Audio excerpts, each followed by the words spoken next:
একটি কিতাব দেখতেছেন চার মাযহাবের অন্তরালে। খলিলুর রহমান বিন ফজলুর রহমান, এরা যে কত বড় দাজ্জাল এটা না, এবং কত বড় আকলহীন এলেমহীন, এটা আপনারা বুঝবেন না যদি এই কিতাব না পড়েন। এই জন্য এই কিতাব পড়া সকলের উপর, এটা আমি মনে করি জরুরি। তো দেখুন, আমাদের চার মাযহাবের বিরুদ্ধে বিষোদ্গার করতে গিয়ে কি বলেছেন এই কিতাবের 36 নম্বর পৃষ্ঠায় আমরা একটু দেখি।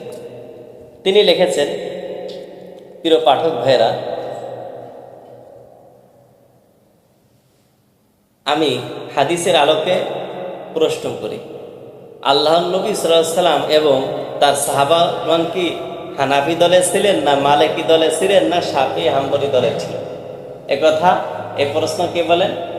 এই প্রশ্ন লামাযাবি এই শায়েখ খলিলুর রহমান বিন ফজলুর রহমান আমাদেরকে ছুড়ে মেরেছেন, অর্থাৎ তামাম দুনিয়ার মাযহাবি ভাইদেরকে ছুড়ে মেরেছেন। আর এটা সমর্থন করেছেন অল গোটা উপমহাদেশের সমস্ত লামাযাবি শায়েখগণ। কি প্রশ্ন? আল্লাহর নবী এবং তার সাহাবাগণ কি হানাফি দলে ছিলেন, না মালিকি দলে ছিলেন, না শাফি ছিলেন, না হাম্বলি ছিলেন? যে দলটি জান্নাতে যাবে সেটা কি হানাফি, না মালিকি, না শাফি, না হাম্বলি মাযহাব? প্রিয় ভাইয়েরা আমার, তারা যখন আমাদেরকে প্রশ্ন করে তখন মনে করে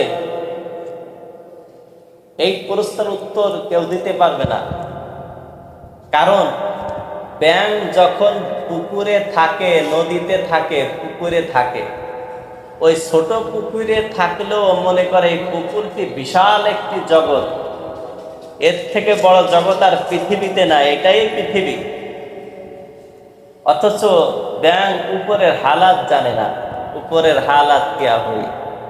তো নামদারি আহলে হাদিস সম্প্রদায়, এরা বলেন ওদের এই অজ্ঞতার সাগরে যে বাস করে, অজ্ঞতা জাহালাতের সাগরে যা নিমজ্জিত, এইটা নিমজ্জিত থেকেই এই প্রশ্ন আমাদের কাছে করে যে আল্লাহ নবী কি হাম্বলি ছিলেন, না মালিকি ছিলেন, না শাফি ছিলেন,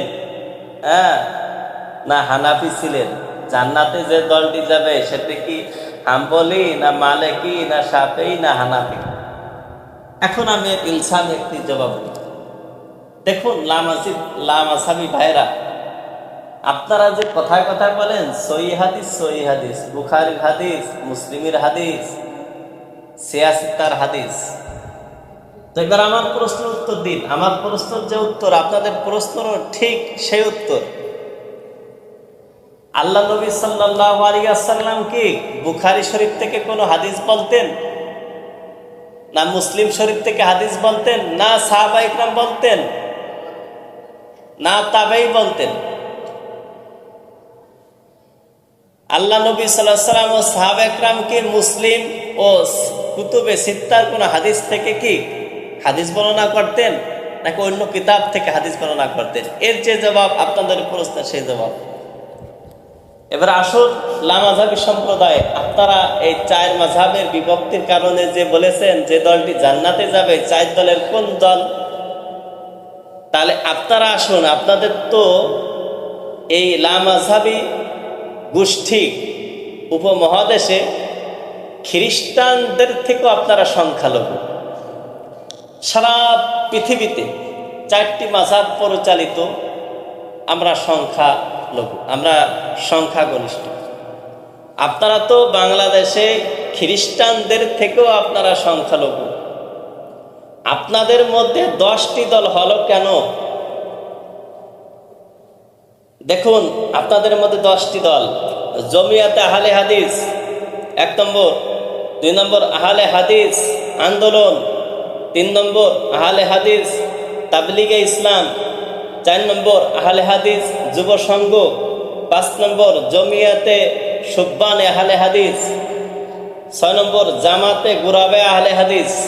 তাহলে আপনাদের মধ্যে যদি কোনো দল জান্নাতে যায়, এই শুব্বানে আহলে হাদিসের দল যাবে, না তাবলিগে ইসলাম আহলে হাদিস যাবে, না জমিয়াতে আহলে হাদিস যাবে, না আহলে হাদিস আন্দোলন যাবে ইত্যাদি?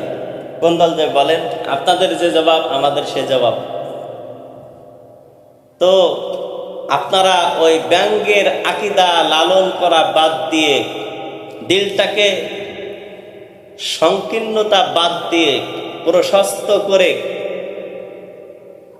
সমস্ত প্রকারের হিংসা তাকাব্বুর বাদ দিয়ে আমাদের সামনে আসুন, কিতাব নিয়ে বসুন, না বুঝলে বলুন যে বুঝতেছি না, আমরা বুঝিয়ে দিচ্ছি।